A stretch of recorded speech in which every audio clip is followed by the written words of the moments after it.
आज हम स्टार्ट करने जा रहे हैं ई श्रीधरन सीरीज़ का चैप्टर 2 जो कि है ग्रीक हिस्टोरियोग्राफी।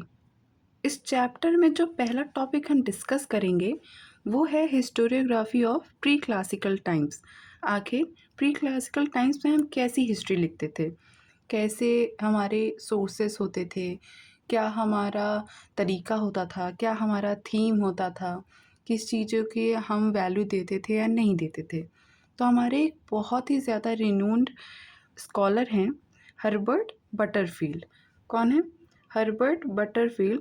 इन्होंने बताया है कि उस टाइम पे 3 तरह की थीम होती थी: ballads and epics, annals of rulers and dynastic list, Hebrew scriptures. ये टर्म हमारे देखने में जितने मुश्किल और बड़े लगते हैं, एक्चुअल में उतने हैं नहीं। जैसे हम बैलेट्स और एपिक्स के बारे में अगर बात करें तो आप देखोगे कि जो भी हमारी वो स्टोरी, जैसे आज के टाइम पे तो आपके पास मोबाइल है, बहुत सारे कैमरास हैं, आप अपने हर दिन की सारी जो भी एक्टिविटी है वो रिकॉर्ड कर सकते हो। आप उसको 10 साल बाद देखोगे और उस फ़ोटो को देखोगे तो आपको सारी मेमोरी आप रिकॉल कर लोगे। पर प्री क्लासिकल टाइम्स में ऐसा कुछ नहीं था। तो ये हमारी जो मेमोरी होती थी वो किसी एक पर्सन के माइंड में लिविंग में रहती थी, और जब ये पूरी सोसाइटी की मेमोरी हो जाती थी या किसी पूरे ट्राइब की मेमोरी हो जाती थी तो ये जनरेशन टू जनरेशन ट्रांसफ़र होती रहती थी। और अगर हम जैसे जानते हैं कि अगर किसी इन्फॉर्मेशन को एक पर्सन से दूसरे पर्सन तक ले जाने में हमारे बहुत सारी जो इन्फॉर्मेशन रहती है वो चेंज हो सकती है, उसी तरह जो भी generation to generation information transfer हुई उसमें भी कुछ चेंज हुआ, लेकिन जो इन्फॉर्मेशन आज काफ़ी जनरेशन के बाद हमें मिलती है उसी को हम बैलेट्स कहते हैं। दूसरा टॉपिक जो हमारा है, दूसरा टर्म जो हमारा है वो काफ़ी इजी है कि annals of rulers and their dynastic list. ये बेसिकली आपको टर्म से क्लियर हो रहा होगा कि ये रूलर के बारे में बताता है कि आखिर रूलर ने क्या क्या काम किए हैं, रूलर कहाँ पे क्या मंदिर बनवा रहा है, क्या सोशल वेलफेयर कर रहा है, और कहीं न कहीं ये हमारे यहाँ इंस्क्रिप्शन में या टेम्पल्स में कहीं न कहीं लिखा हुआ है। तो ये उस चीज़ को बताता है। तीसरा है हमारा हिब्रू स्क्रिप्चर्स। तो आप ये देख लोगे कि नाम से ही थोड़ा रिलीजियस सा फ़ील हो रहा है। तो अगर हम हिब्रू स्क्रिप्चर्स की बात करें और हम ओल्ड टेस्टामेंट में जाते हैं, तो हम देखते हैं कि वो जो भी चीज़ें थी वो ऐज़ अ इसलिए नहीं लिख रहे थे कि हमें हिस्ट्री लिखनी है। हमें एक यूनिवर्सल हिस्ट्री लिखनी है और हमें वर्ल्ड को ये हिस्ट्री आगे फ्यूचर जनरेशन को बतानी है। वो बेसिकली जो भी इन्फॉर्मेशन उस टाइम पे हुई थी उस टाइम तक, या जो भी हो रहा था, वो उसको अच्छे से नोट डाउन किए और कहीं न कहीं वो हमारे लिए आज एक हिस्टोरियोग्राफी का सोर्स बन चुका है। इसके बाद हम चलते हैं हमारे दूसरे टॉपिक पे जो कि है the quasi historical nature of pre classical compositions. तो क्या जो भी हमने पहले पढ़ा, जो हमारे 3 चीज़ें हैं जो पहले हमारे हर्बर्ट स्कॉलर ने बताई थी, कि क्या वो तीनों चीज़ों को हम हिस्ट्री कह सकते हैं? तो आरजे कॉलिंगवुड, उनका नाम आपने सुना होगा, ये बताते हैं कि अगर हम किसी चीज़ को, किसी स्टोरी को, किसी बुक को या किसी इन्फॉर्मेशन को हिस्ट्री का नाम दे रहे हैं तो उसके लिए हमारे पास 4 स्टैंडर्ड होने चाहिए। कौन-कौन से? Science, humanistic, inquiry procedure and purpose. मतलब साइंस में, हिस्ट्री में साइंस क्या कर रहा है? तो बेसिकली जिस तरह से हम साइंस में कोई भी एक्सपेरिमेंट करते हैं या कोई थ्योरी पढ़ते हैं तो हम सबसे पहले कॉज देखते हैं, फिर देखते हैं कि उसका प्रोसेस या प्रोसीजर क्या है, फिर हम देखते हैं उसका आउटकम क्या हुआ या फिर उसका इफ़ेक्ट क्या हो रहा है। सेम हम हिस्ट्री में भी करते हैं कि अगर हिस्ट्री में कोई भी इवेंट हो रहा है तो उसके पीछे का रीज़न क्या है। तो इस वजह से हिस्ट्री में साइंस का होना ज़रूरी हो जाता है। दूसरा, हिस्ट्री जो भी है वो ह्यूमन एक्शन पे डिपेंड करती है, तो ह्यूमनिस्टिक प्रोसीजर का होना बहुत ज़रूरी है। तीसरा, हमने फर्स्ट चैप्टर में भी डिस्कस किया था कि हिस्ट्री के लिए या हिस्टोरियोग्राफी के लिए सोर्सेस का होना बहुत ज़रूरी है। बिना सोर्स के कोई हिस्ट्री नहीं होती है। तो इंक्वायरी प्रोसीजर उसी सोर्सेस को चेक करने का, उसको ऑथेंटिक मानने का एक तरीका है। चौथा, पर्पस। आखिर किसी भी इवेंट का होने का पर्पस क्या है? ये सारी चीज़ें मिलकर एक हिस्ट्री को कॉन्स्टिट्यूट करती हैं। और कहीं न कहीं आप ग्रीक क्लासिकल टाइम्स के अगर हिस्ट्री को देखते हो तो ये चारों चीज़ हमको वहाँ पर नहीं मिलती हैं। तो हम उसको पूरी तरीके से हिस्ट्री नहीं मान सकते। पर कुछ-कुछ चीज़ें, कुछ-कुछ इसमें के जो पैरामीटर्स हैं, वो वहाँ पर देखने को मिलते हैं। तो हम इसको क्वासी हिस्ट्री या आधी हिस्ट्री मान सकते हैं। नेक्स्ट टॉपिक जो हमें डिस्कस करना है, वो है इन्फ्लुएंसेस बिहाइंड ग्रीक हिस्टोरियोग्राफी, कि आखिर ग्रीक हिस्टोरियोग्राफी को लिखने के पीछे ऐसे कौन-कौन से रीज़न्स थे या ऐसी कौन-कौन सी बातें थी जो उनको इन्फ्लुएंस कर रही थी और हिस्टोरियोग्राफी को शेप दे रही थी। पहला है हमारा a period of intellectual transition. तो जैसा आप लोग को पता होगा कि अब जो है ग्रीक हिस्टोरियोग्राफी में पहले हम लोग जैसे बताया कि बैलेट्स जिसको हम हिंदी में गाथा गीत भी कहते हैं, वो चले आ रहे थे। तो बेसिकली हम वहाँ पे पोएट्री का ज़्यादा यूज़ कर रहे थे और पोएट्री में अक्सर आपने देखा होगा कि हम ख़यालों की बातें करते हैं। मतलब हमारी इमेजिनेशन पावर या हमारी क्रिएटिविटी बहुत ज़्यादा होती है। बट अब हम पोएट्री से प्रोज़ की फॉर्म में जा रहे हैं। मतलब अब हम कहानी या प्रोज़ की फॉर्म में जा रहे हैं तो हमारी जो रैशनल थिंकिंग पावर है, वो ज़्यादा आ रही है। वो इमेजिनेटिव पावर को कहीं न कहीं नीचे करके रैशनलाइज़ करने की कोशिश कर रही है। दूसरा जो हमारा एक ये आप टर्म देख रहे होंगे आयोनियाज़ प्रीडोमिनेंस। तो क्या है ये आयोनिया? तो बेसिकली आयोनिया जो है वो एशिया माइनर का एक पार्ट था, जिस पे ग्रीक ने कॉलोनी बना लिया था। जैसा कि आप सबको पता होगा कि किसी बड़ी-बड़ी कंट्री ने कहीं न कहीं जाके कॉलोनी बनाया है। तो आयोनिया भी एक ऐसा ही एरिया था, बट वो बहुत ही ज़्यादा कल्चरली रिच था। वो हिस्ट्री लिखने में या हिस्ट्री को अपने प्रिज़र्व करने में, कल्चर को प्रिज़र्व करने में बहुत ज़्यादा आगे था और उसने ही ग्रीक हिस्टोरियोग्राफी को आगे पूरा शेप दिया या उसे इन्फ्लुएंस किया। तीसरा जो हमारा आता है वो है डेवलपमेंट ऑफ एन एथनोग्राफिकल लिटरेचर। सबसे पहले तो आपको ये टर्म समझने की कोशिश करना है कि एथनोग्राफिकल लिटरेचर क्या होता है।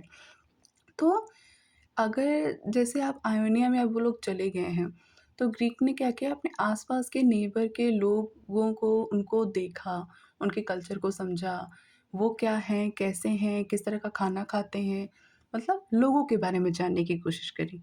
तो एथनोग्राफी जो है वो कुछ नहीं है, बस है ये स्टडी ऑफ डिफरेंट रेसेस। अलग-अलग रेसेस को जब हम पढ़ते हैं, वहाँ पे जाते हैं, उसकी स्टडी को हम एथनोग्राफिकल लिटरेचर या स्टडी कहते हैं। तो इसका भी डेवलपमेंट हुआ। जो हमारा एक ये टर्म आपका बहुत इम्पोर्टेंट है लोगोग्राफर्स। ये आपको कहीं न कहीं आपको सिंपल ही पूछ लिया जाएगा कि व्हाट इज़ लोगोग्राफर्स? तो बेसिकली ये क्या होते थे कि जब भी किसी रूलर्स को कोई डिबेट या स्पीच लिखवानी होती थी तो ये आके लिखते थे और ये धीरे-धीरे काफ़ी ज़्यादा फ़ेमस हो गए और इन्होंने आस-पास के इवेंट्स को अपने नोट करना शुरू किया और ये लोकल हिस्ट्री भी लिखने लगे। तो लोगोग्राफर्स एक बहुत ही ज़्यादा इम्पोर्टेंट पार्ट प्ले करते हैं ग्रीक हिस्टोरियोग्राफी में। और जो हमारा लास्ट जो है स्टिमुलस ऑफ वॉर्स, ये तो सर्वे सर्वा है। अभी आप देखोगे ग्रीक हिस्टोरियोग्राफी के 2 बड़े नाम हेरोडोटस और थ्यूसिडाइड्स को, उनकी पूरी हिस्ट्री ही वॉर पे बेस्ड है। तो ये तो मोस्ट इम्पोर्टेंट चीज़ है जिसने ग्रीक हिस्टोरियोग्राफी को इन्फ्लुएंस किया है। अब हम आ जाते हैं हेरोडोटस पे, द फादर ऑफ हिस्ट्री। तो आप सबको पता होगा हेरोडोटस जो भी हिस्ट्री पढ़ रहा है आपको इनका नाम रटा होगा। तो मैं ज़्यादा इनकी स्टोरी पे नहीं जाती हूँ, बस बेसिक पे जाते हैं कि हेरोडोटस जो थे वो क्या थे, उन्होंने बहुत ज़्यादा टूर किया है, ठीक है? तो उन्होंने बहुत सारी जगह देखी हैं, बहुत सारी चीज़ें देखी हैं और जब इन सब को देखने के बाद लास्ट में वो ग्रीक में जब फाइनली आते हैं, तो वहाँ पे एक वॉर होती है। आप सबको पता होगा ग्रीको पर्शियन वॉर और इन्होंने जो भी वर्क किया है, वो उसी वॉर पे बेस्ड है। इनकी बुक का नाम है हिस्ट्रीज़। क्या नाम है? हिस्ट्रीज़। और इस बुक का जैसे कि मैंने आपको पहले बताया कि ग्रीको पर्शियन कॉन्फ्लिक्ट पे बेस्ड है और ये 9 पार्ट में लिखी गई है। हमें यहाँ पे बेसिकली डिस्कस करना है कि historiography which base art of writing history, तो इनका मेथड क्या था। तो जो भी अब भाई ये वहाँ पर्सनली जाके तो वॉर में देख नहीं रहे थे। जो भी वॉर में था वो आके इनको बताता था, या जो वॉर में था उसने किसी को बताया है वो इनको आके बताता था। तो जो भी इनको इन्फॉर्मेशन मिलती थी तो वो सेकंड या थर्ड हैंड मिलती थी। और ये क्या करते थे, अपनी इमेजिनेशन से चीज़ों को रैशनलाइज़ करने की कोशिश करते थे कि अच्छा वहाँ की ज्योग्राफिकल स्ट्रक्चर ये है, वहाँ का वुमेन का रहन-सहन ऐसा है, मेन ऐसे हैं, तो ये चीज़ें हुई होंगी। तो और इस इनकी जो एक इम्पॉर्टेंट बात है, ये सुपरनैचुरल चीज़ों में बहुत बिलीव करते थे। तो इनकी हिस्ट्री में आप जब भी देखोगे तो आप देखोगे कि सुपरनैचुरल चीज़ हर जगह कहीं न कहीं रूल कर रही है बाकी सारी चीज़ों पे। इनका मेथड बहुत ज़्यादा साइंटिफिक नहीं था, और ये मतलब वही क्वासी हिस्टोरिकल नेचर पे लिखते थे। और इनकी स्टाइल जो थी लिखने का, वो भी ऐसा कुछ नहीं था कि बहुत ज़्यादा क्या कहते हैं, अ, ओपन हो। ये पॉलिटिकल डिस्प्यूट्स में बात करते थे, बहुत ज़्यादा कॉम्प्लेक्स नहीं करते थे किसी चीज़ों को। और इनके हिस्ट्री में जो भी कोई कैरेक्टर था वो बहुत अच्छे से निखर के आया है, कि अगर इन्होंने जिस भी अगर चीज़ के बारे में लिखा है तो उसका भी जो भी चीज़ पोर्ट्रे किया है, इन्होंने बहुत ज़्यादा डिटेल में पोर्ट्रे किया है। बट यस, इन्होंने इमेजिनेटिव चीज़ों को बहुत यूज़ किया है, सुपरनैचुरल चीज़ों को बहुत यूज़ किया है। इसी वजह से हम इन्हें फादर ऑफ हिस्ट्री कहते हैं। और फादर ऑफ हिस्टोरियोग्राफी हम किसे कहते हैं, हमारे थ्यूसिडाइड्स को। अगर हम थ्यूसिडाइड्स को देखें तो इनका भी कंटेंट, इनकी भी थीम एक वॉर पे बेस्ड है। इनकी बुक है history of the Peloponnesian war. इन्होंने भी वॉर पे लिखा है। इनकी लाइफ भी बहुत ज़्यादा स्ट्रगल वाली थी। ये प्लेग से ग्रसित हो गए थे, फिर इन्होंने हिस्ट्री लिखने का मौका मिला क्योंकि इन घर से बाहर नहीं जा पाते थे। फिर इन्हें मौका मिला एक वॉर में एक जनरल की तरह पे लीड करने पर, बट ये फेल हो गए उस मिशन में, तो इन्हें एग्ज़ाइल मिल गया। देन इन्होंने अपने आगे की लाइफ भी हिस्ट्री को ही डेडिकेट कर दी। तो जैसा कि हम बता चुके हैं कि इसकी जो जो थ्यूसिडाइड्स का कंटेंट है वो भी वॉर है। बट इन्होंने क्या किया है, इसको साइंटिफिक तरीके से लिखा है। इन्होंने रिजिड मेथड का मतलब होता है कि एक्यूरेसी पे ध्यान देना, ट्रू हिस्ट्री को लिखना।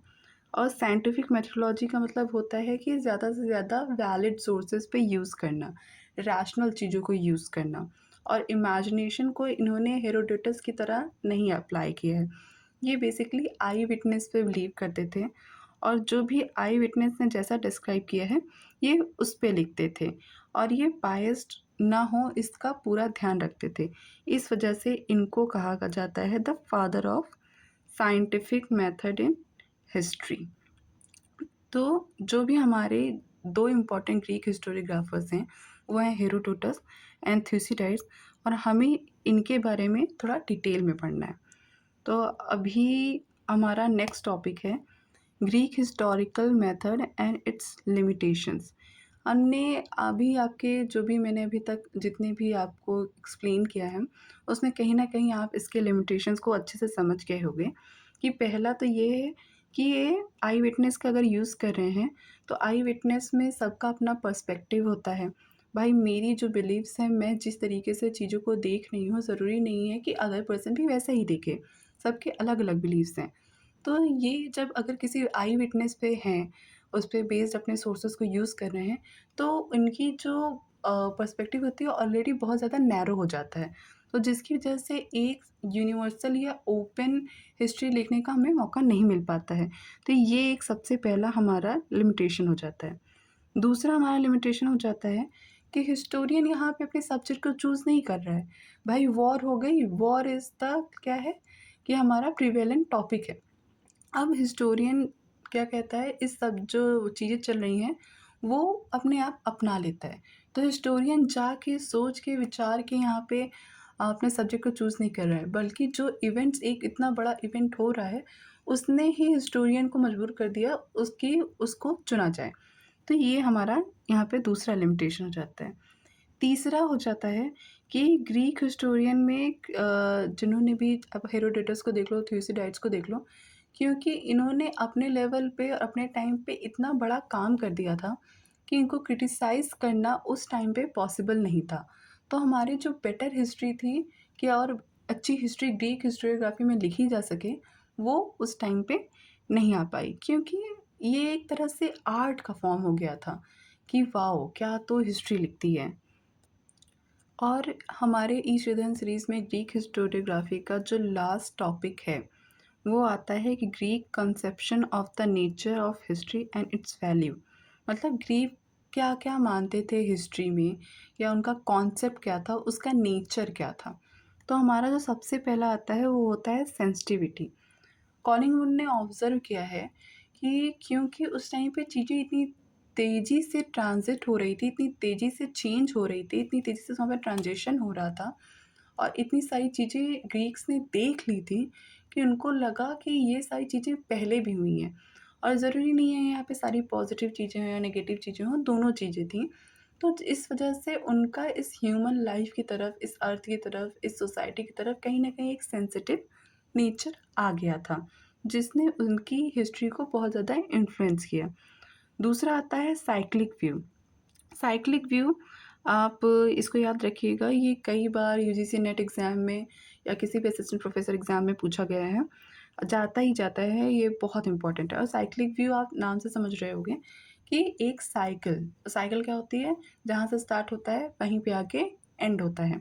तो हर्बर्ट बटरफील्ड कहते हैं कि जो भी हमारी हिस्ट्री है, वो किसी पॉइंट से स्टार्ट हुई है, फिर वो अप गई है, फिर उसका डाउन भी होगा और कहाँ जहाँ से वो स्टार्ट हुई है, वो वहाँ से वापस आएगी। जैसे हमारा एक टॉपिक है या हमारी एक बहुत बड़ी कहावत है कि हिस्ट्री रिपीट्स इटसेल्फ। तो ये साइक्लिक व्यू उसी पे बात करता है कि जो भी चीज़ें हैं हिस्ट्री में वो अपने आप को रिपीट करेंगी। इसी साइक्लिक व्यू से कहीं न कहीं इंस्पायर होके ये हमारा प्रैग्मैटिक व्यू बनता है। प्रैग्मैटिक का मतलब क्या होता है कि बेसिकली हम जो है प्रैक्टिकल चीज़ों पे, हम आइडियल चीज़ों पे नहीं हैं, हम रियलिटी पे बेस्ड हम चीज़ें देख रहे हैं। क्योंकि ग्रीक्स साइक्लिक व्यू पे बिलीव करते थे और ये मानते थे कि जो चीज़ें हुई हैं वो दोबारा होंगी। तो कहीं न कहीं वो पहले से प्रिपेयर थे, ठीक है? चीज़ें कर रहे थे टुवर्ड्स कि हम मॉडिफ़ाई कर पाएँ अपनी लाइफ़ को और प्रैग्मैटिक व्यू को और प्रैग्मैटिक लाइफ़ को अपना पाएँ।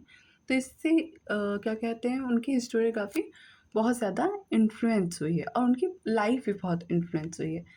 तो ये जो हमारा अभी तक का हमने डिस्कस किया, वो है हमारी ग्रीक हिस्टोरियोग्राफ़ी। और ये ई श्रीधरन में ये सारी चीज़ें बहुत ही ज़्यादा डिटेल में दी हुई गई हैं। आई होप कि आपको ये अच्छा लगा होगा और ऐसे ही वीडियोज़ देखने के लिए प्लीज़ सब्सक्राइब।